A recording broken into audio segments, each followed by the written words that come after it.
Bonjour mes chers Verseaux, je vous remercie de me retrouver pour cette guidance du mois de mars. Ma chaîne célèbre ses 10 ans autour de cet horoscope et je pense mettre en place des surprises pour vous remercier pour ce suivi. N'hésitez pas à laisser en commentaire ce que vous aimeriez que j'organise, une rencontre, un live direct sur YouTube pour répondre à vos questions, des concours, bref, je regarderai tout ça, je sélectionnerai ou une ou deux idées qui me parlent. Mais recentrons-nous autour de ces énergies du mois de mars qui accompagnent parfaitement cette entrée en saison printanière, mes chers Verseaux, avec la roue de fortune que vous trouvez en vibration. La roue de fortune nous dit qu'il y a pas mal de surprises qui vous attendent au cours des semaines à venir. C'est l'idée de la providence qui s'impose à vous et d'événements que vous n'aviez pas pu voir venir ou que vous ne pourrez pas éviter. La carte de la roue de fortune est une carte qui nous parle de changement et de métamorphose à travers le surgissement de l'imprévu et de l'inattendu. La roue de fortune vous encourage en ce sens à embrasser l'imprévu, l'inconnu, à ne pas vous y refuser puisque vous pourriez tirer bénéfice de ces rencontres inattendues, de ces suggestions sorties de nulle part, de ces invitations de dernier moment que la roue de fortune peut incarner. Elle est en effet signe de mouvement et de placer la vibration de votre moi autour de cette énergie de tournant décisif et de transition nous indique qu'il y a des opportunités qui pourraient surgir, donc de façon, comme je vous l'expliquais, inattendue, mais il y a aussi des événements qui vont se mettre en place et qui vous obligeront à vous adapter rapidement. Elle va, cette roue de fortune, engendrer des défis que vous pouvez saisir. C'est vraiment saisissez la balle au bon, la providence est de votre côté, la roue tourne et ne ratez pas le coche. Il y a évidemment dans la roue de fortune un petit peu d'incertitude parce qu'on ne contrôle pas tout, mais si on suit le mouvement et qu'on surfe la vague avec souplesse, c'est une période charnière pour vous où l'univers va vous ouvrir de nouvelles portes. Encore faut-il que vous soyez prêt ou prête à répondre à l'appel. Ça, on le verra juste après. Mais là, l'idée qu'il y a des choses étonnantes qui vont surgir, qui pourraient vous changer de vos habitudes et vous devez embrasser cela. C'est vraiment le catalyseur de transformation qui vont vous faire du bien. Je vous dis ça parce qu'en plus, on a le 6 d'épée. Alors d'ailleurs, il y a pas mal d'allusions au déplacement, pas forcément très loin, pas forcément très longtemps, mais qui vous feront du bien, ça c'est sûr. Puisque le 6 d'épée est dans les énergies positives, ça peut nous dire que ça vous permet de vous éloigner de personnes, de relations ou de situations qui commençaient à vous casser la tête et de partir vers quelque chose de beaucoup plus apaisant et de beaucoup plus apaisé. En tout cas, c'est ce qui peut carrément vous être recommandé. Parce que le 6 d'épée laisse derrière lui des situations à propos desquelles il a considéré qu'il s'était avoué vaincu. Et quelquefois, c'est ainsi mieux. C'est-à-dire ne pas s'acharner à essayer de refaire les mêmes choses avec les mêmes personnes pour trouver le même résultat décevant.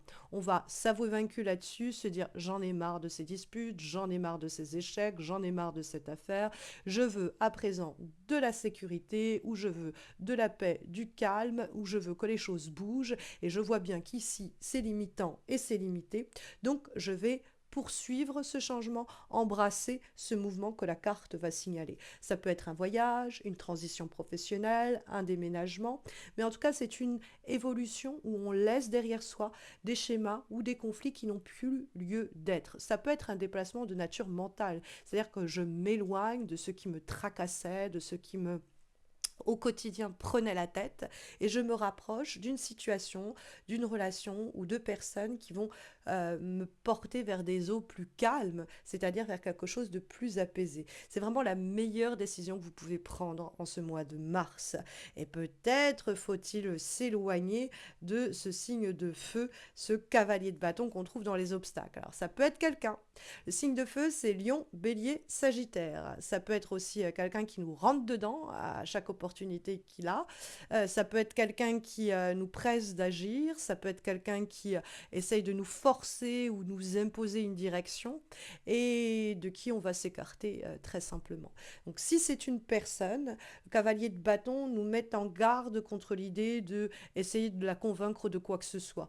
On aurait mieux fait de s'en détourner et de la laisser causer dans son coin plutôt que de continuer à converser de façon stérile, dialogue de sourds.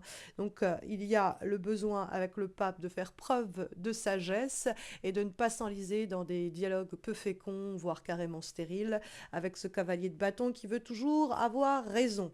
Le cavalier de bâton, ça peut être aussi une mise en garde. On vous dit, ok, il y a du changement, il y a de l'imprévu, il faut se déplacer, il faut laisser derrière soi certaines situations, mais n'agissez pas sur des coups de tête. Le cavalier de bâton, c'est une énergie qui part un peu dans tous les sens et qui, par ce côté désordonné, éclipse les effets de réussite. Donc, il y a une envie d'agir vite, sans réflexion, que le cavalier de bâton peut dénoncer et nous dire attention si on prend des décisions sur un coup de tête, qu'on avance sans prendre le temps de bien tout envisager et que on va trop vite ou qu'on brusque les événements ou qu'on essaye de nous brusquer et qu'on laisse les personnes nous brusquer, on pourrait brûler des étapes ou on pourrait aller trop vite, trop loin, quoi. Donc faire attention à cela, parce que la roue de fortune, ça peut être, il y a des événements qui accélèrent les choses pour nous, et c'est tant mieux, on s'en frotte les mains.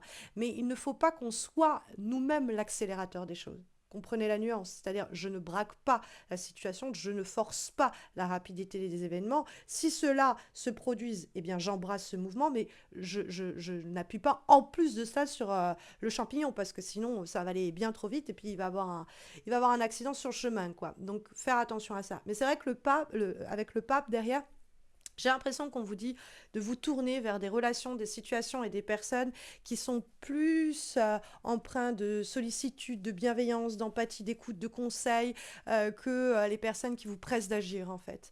Donc ça peut être aussi une façon de manager, ça peut être une personne dans votre entourage qui voulant votre bien, n'a cesse que de vous mettre la pression. Bon, bah, ces personnes, il faut s'en éloigner et se rapprocher plutôt des gens comme le pape, c'est-à-dire des gens qui sont là pour vous guider avec sagesse, qui font preuve de patience, dont le but, c'est pas aller vite et se dépêcher, mais au contraire, prendre le temps de humer l'air et de voir dans quelle direction on nous appelle. Le pape, c'est une guidance presque spirituelle, hein, c'est l'écoute un peu de cette foi que l'on peut avoir en quelque chose ou en quelqu'un et réussir à entendre cette petite voix-là qui nous dit quoi faire. C'est une carte de stabilisation et de consolidation, le pape. Alors ça peut être aussi l'idée d'un engagement profond dans une situation donnée, par le biais d'un mariage, de fiançailles, par le biais d'un contrat signé quelquefois. Il y a aussi l'idée d'un guide, d'un mentor, d'une figure d'autorité qui peut nous prendre sous son aile et nous aider à avancer sur notre chemin de vie. Il y a l'idée d'un engagement important en termes de travail, de relations, peut-être sur un plan même spirituel, qui demande une approche réfléchie, sérieuse et qui peut conduire oui, à une validation que vous attendiez depuis longtemps. Parce que le pape, ça peut être vraiment ça. La roue tourne et on vous offre le feu vert que vous espériez, que vous n'attendiez presque plus tellement il avait tardé à se manifester. Comme avant-dernière guidance, nous avons comme conseil une lame issue de l'oracle de Healthy Witch et nous avons la carte Urinary Blader, donc tout ce qui est la vessie, et qui nous parle ici Shadow Self, de l'ombre de soi-même, qui nous pousse à explorer ce qui en nous cherche à être libéré, un peu comme cette eau qui coule et qui libère, hein, un peu comme on le voit aussi d'ailleurs dans le 6 d'épée, il y a encore de l'eau là, hein, c'est les émotions. Donc la vessie, elle est liée à l'élimination des toxines. Donc ça peut parler d'un besoin de purifier vos émotions, de vous libérer de croyances imitantes, d'affronter certaines ombres intérieures ou certaines ombres qui sont projetées sur nous de l'extérieur, hein, avec ce cavalier de bâton, pour avancer de façon plus légère et plus légère. Hein. On va essayer de la lâcher des eaux, quoi. Dans le but d'une purge.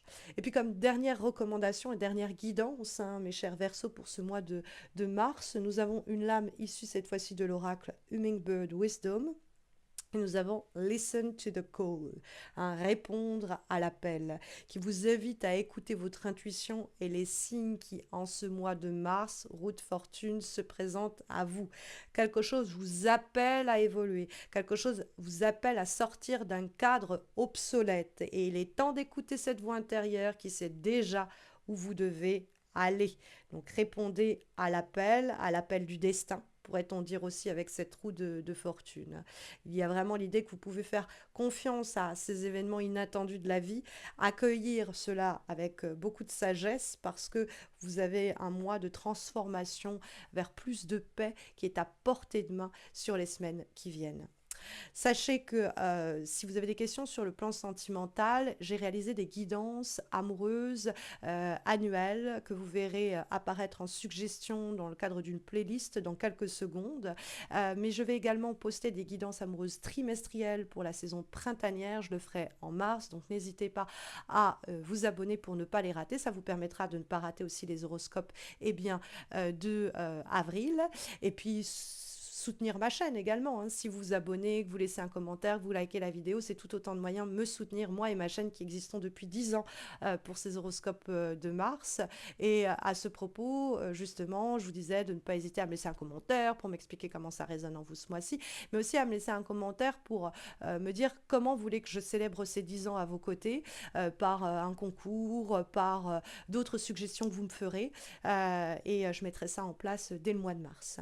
Je vous souhaite à tous et à toutes une très belle et douce entrée en saison printanière, mes chers Verseaux. Je vous remercie pour le temps que vous venez de me consacrer et je vous dis à très vite, en tout cas je l'espère. Prenez bien soin de vous.